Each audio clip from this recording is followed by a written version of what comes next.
Courtney's thirsty. Oh, sorry. Part 2 of our Hi, everyone. With Erik and Dr. Alfred VOGEL, who is a herbalist that has passed.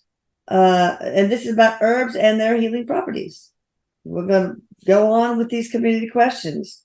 All right. Are there any herbs that will help? Now, we're trying to get away from giving specific herbs because everybody has a different need and energy signature. So our thoughts from part 1 are you just need to read his book, possibly, or look at. He shows me also, and this is not to just sell his book. I mean, I did not even know him before today. He came in with Erik, but what he's showing me is that he has there's an encyclopedia or something, and he has for each disease, he has maybe 20 listed.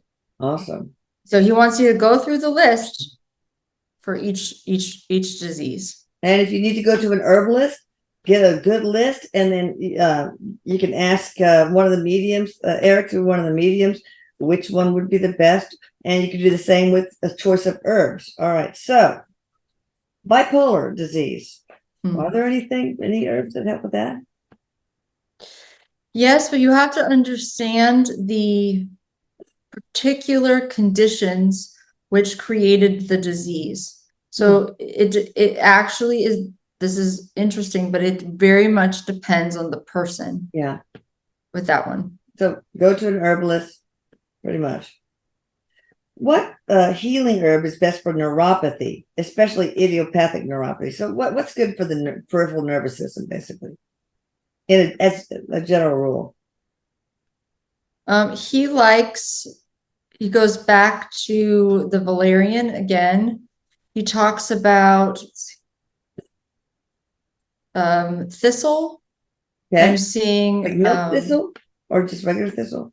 I don't know if there's more than one thistle. I think it's called milk thistle. Yes. Okay. There is what looks like. What was he talking about? Those are the main ones he's recommending. Okay. What's better, tea, which is an herb, or coffee, which is a bean, or does it vary person to person? Okay. Tea. What herbs are there? Any herbs that help attention deficit disorder? Yes, he also recommends he thinks attention deficit, that most of the culture of the world is attention deficit at this point. Yeah.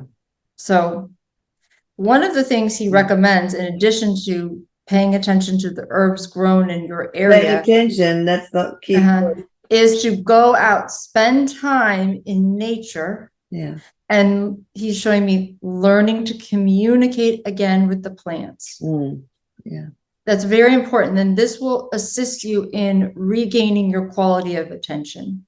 Yeah. He talks about this as important as anything that you put into your body, because what he wants to really get across today is that you can take a pill out of a bottle and you can swallow it and go on with your day and it not really have that much effect. Yeah. But if you decide that I'm going to be in part of the land I live on, if I'm going to be in communication with the land and the plants, if I'm going to understand what is around me in terms of what types of plants, is there sage growing around me? Is there rosemary? Is there, you know what I'm saying? You will begin to understand what is there to serve you. Right? It's not to say you can't take something from somewhere else, but start where you are. Why is that? It's because you've chosen that place to be for a reason. He's saying that there is an energetic connection where you are physically living and the land, that even if you don't understand it, you are in communication with this land at all times. Okay, that's interesting. Now, you guys, Dr. Vogel shared a lot of really fundamental stuff in part 1, so I really advise you watch that. Maybe even watch that first and come back to this one. All right, we've heard that modern crops, and I've heard this too, don't really contain as much nutrient content as they did decades ago. Is there anything humans can do to maximize the nutrients nutrients that are still contained in the herbs we consume? I mean, what do we do about that problem, basically? Well, he's saying to choose wildcrafted, if possible, herbs, that there are people who are around us. You probably can find one a person who's choosing to grow herbs in a smaller, more community-based way. Or maybe out in the forest. Exactly. There's many people who are returning to the ways of the land and the ways of nature. And it's important to understand that these people exist all around, and it's just your job to look and to find them. And that way you can also find farmers who are paying attention to the soil and, that kind of thing. So crop rotation, all that's very important. And I don't think we used to do that very much before, but what are the Native Americans used to put dead fish in the soil to help bring back the nutrients. So there are things that we probably could do that we're not doing. Any herbs that are really good for the adrenals? Well, adrenals, it's a big problem, adrenal fatigue. Huge. Why? Erik could answer this one. Why do people have adrenal fatigue? I think it's the stress. They pump out cortisol and then they kind of run out. It gets low. We live in an exhaustion culture. Like we were rewarded for how almost like working to the point of exhaustion, if that makes sense. Yeah. That's what Eric's saying. So it's almost like most people are experiencing some level of adrenal fatigue. There's also just, and I'm sorry, Erik is calling me out right now. Just people are drinking too much coffee. That would be me. I used to have two, but now I just have one. That's good. I still have two. That doesn't, cappuccino does not have as much, I don't think, as much caffeine. So, what kind of herbs are good? But he's showing me different trees. So it looks like there's tree bark too that we could, isn't there? Like, something with the herbs like rosemary. I mean, there are other parts of the plant that could be. If you can find birch tree, if there's, it sounds weird. How do you take birch tree? I don't know. Doing the bark. I don't know. Maybe. I don't know. Look that up. Okay, I will. Okay. Birch. Okay. What about for anything that helps diabetes too? Any part of any plant, tree, etc. He likes diabetes. Golden seal. Okay. Lavender.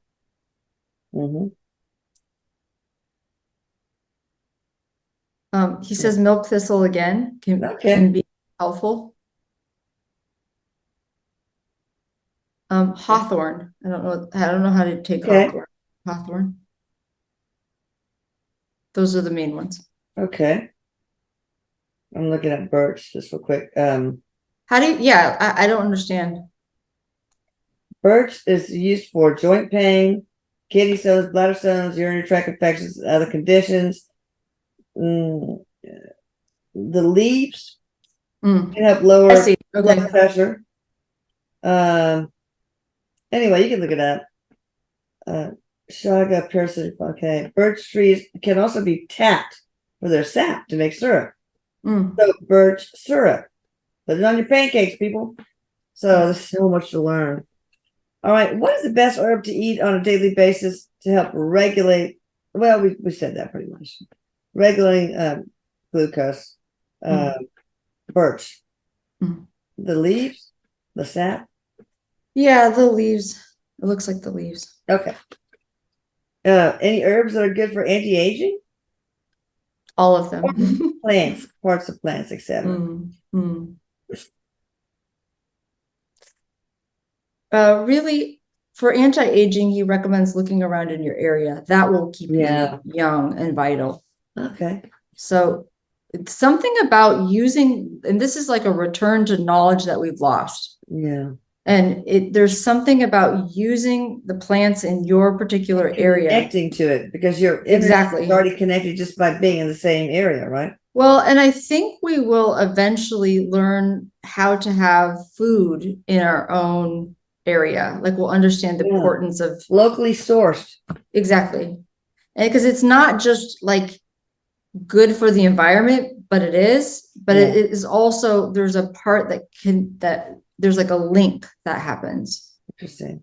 So, all right. And he talks more about that in part 1, people. Oh, what about garlic? Garlic's good for the immune system, he shows me.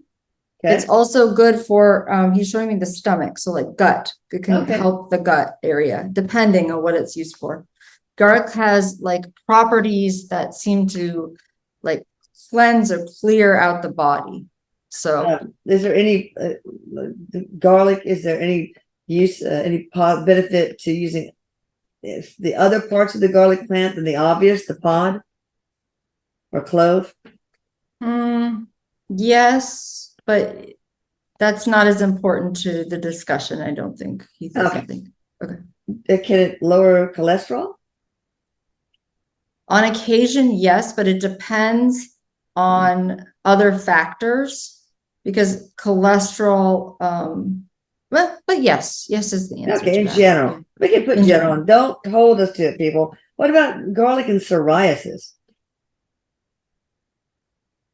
When he takes me to psoriasis, he takes me back to the gut. Yes.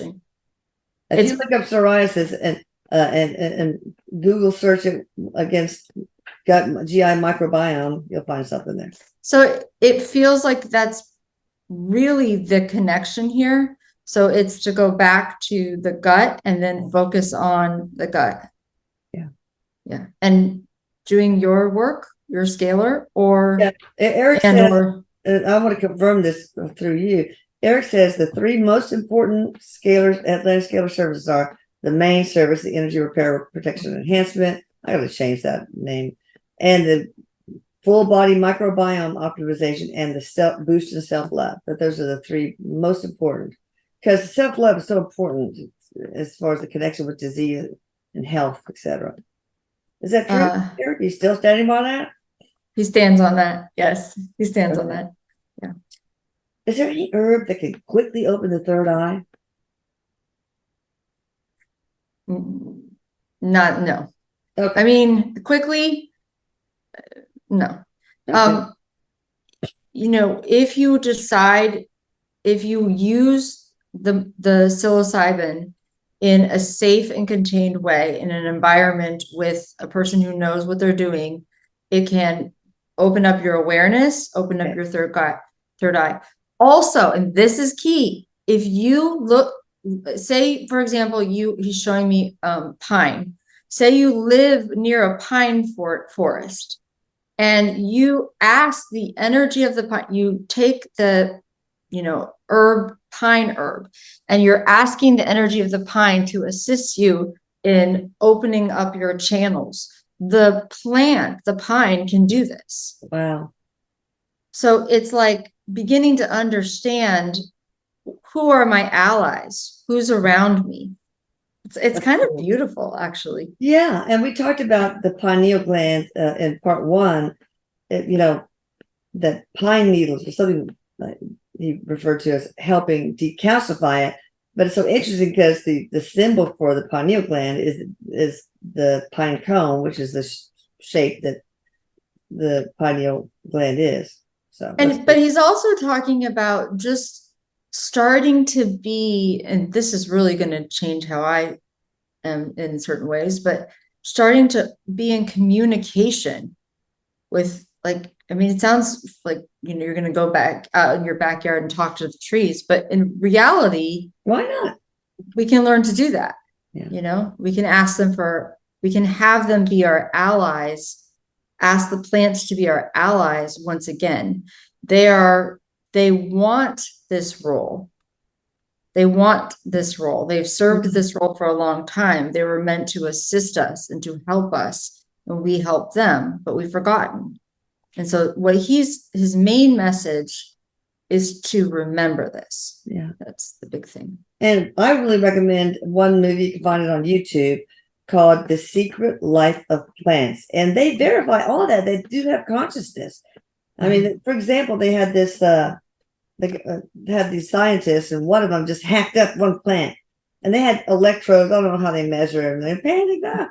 The waveform for the plants that were hooked up to the electrical thing, like almost like an EEG, panicked, right? So then after that, they had a bunch of scientists, kind of same white coats, march in one by one. But when the murderer came in, the electrical wave went crazy. So there's something to that. This is a fascinating movie, and I think Stevie Wonder sings the main song. It's like from the 70s, so it's super old.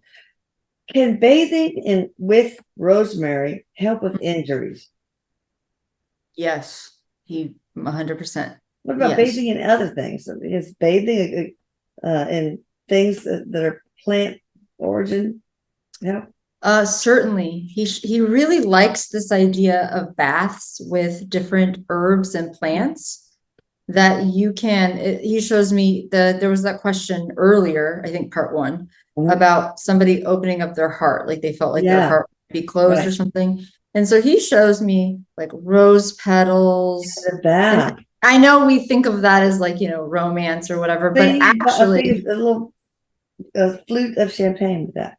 Exactly. But really what you're doing, if you're communicating with the essence of the flower, you can ask the flower assistance in opening up the heart, and then you're bathing in the essence of the flower. Yeah, so and water itself is a really good conductor. I mean, when I talk to Erik, I do it best in the bath. I can just feel him, etc. And a lot of people say channeling is easier when they're submerged in water.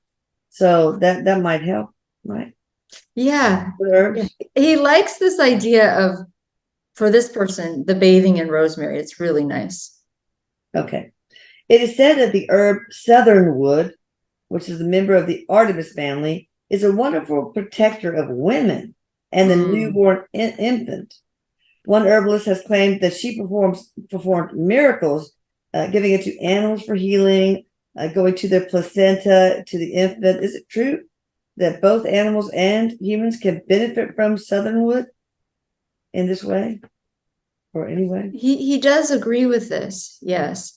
This person who said this has great knowledge that transcends time. Because what he's kind of trying to stick to is plants for medicine, but there is understanding from nature that plants can be both our allies, that they can be our protectors, that they can be our friends, that they can teach us things, that they can teach us how to communicate, how to open up. And so it is in fact true that, and he shows me this particular herb. What's it called again? Sorry, I'm not. Southernwood. Southernwood. This southernwood is connected across time. So this has been used for a long time. Interesting.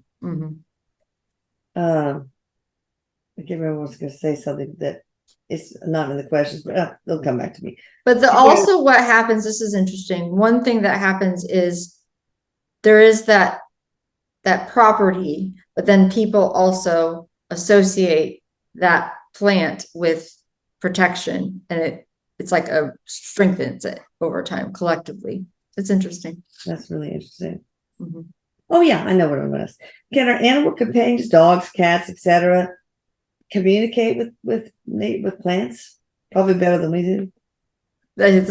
He was going to say that those words most of the time better than we can. Yes. Is that why dogs eat grass? I'm kidding. There isn't, in truth, there's an innate understanding with the animal kingdom that they are in communication with nature, with all plants. Of nature. Yeah. What are the benefits of marijuana, ganja, and what is the best way to extract that or those benefits?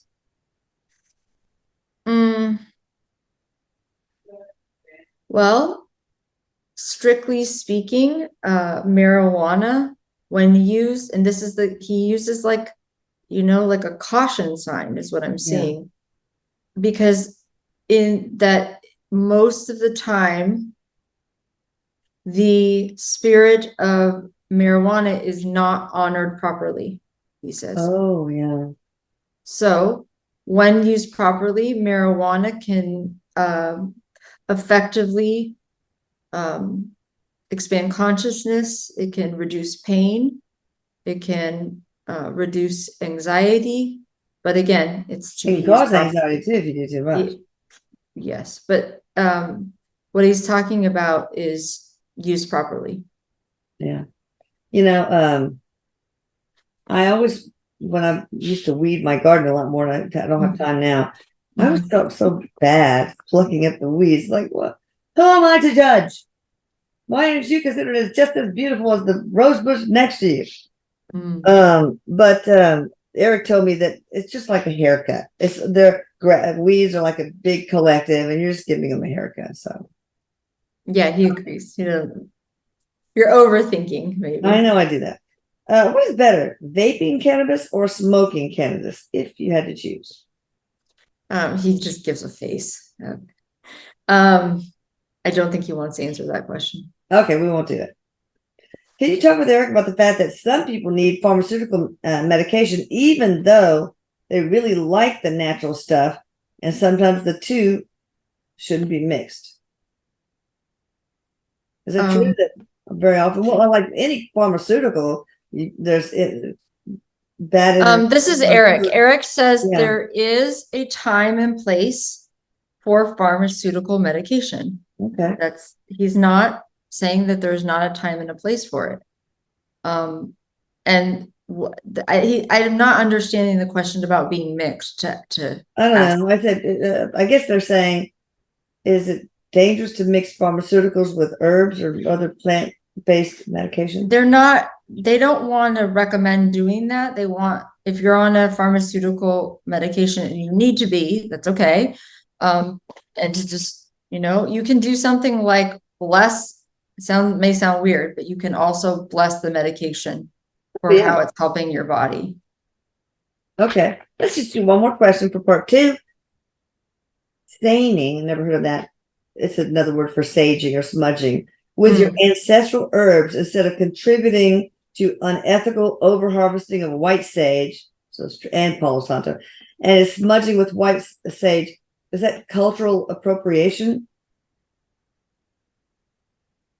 He doesn't use that term, but what he will say is he recommends that there are plants in your area that can be used to clear and purify the space. And so what you can do, this is really cool. I'm going to go look this up after our call, but what you can do is you can, spend some time, do a little research, Google it. What is local in my area? What can be used to cleanse and purify my space local in my area? And you can actually use that. So that's just an idea. If you love the sage, go for it. Yeah. Can saging with ancestral herbs, I didn't know that was a thing, help boost ancestral connection? So, and therefore it's better for us? He says, of course, if used with the correct understanding.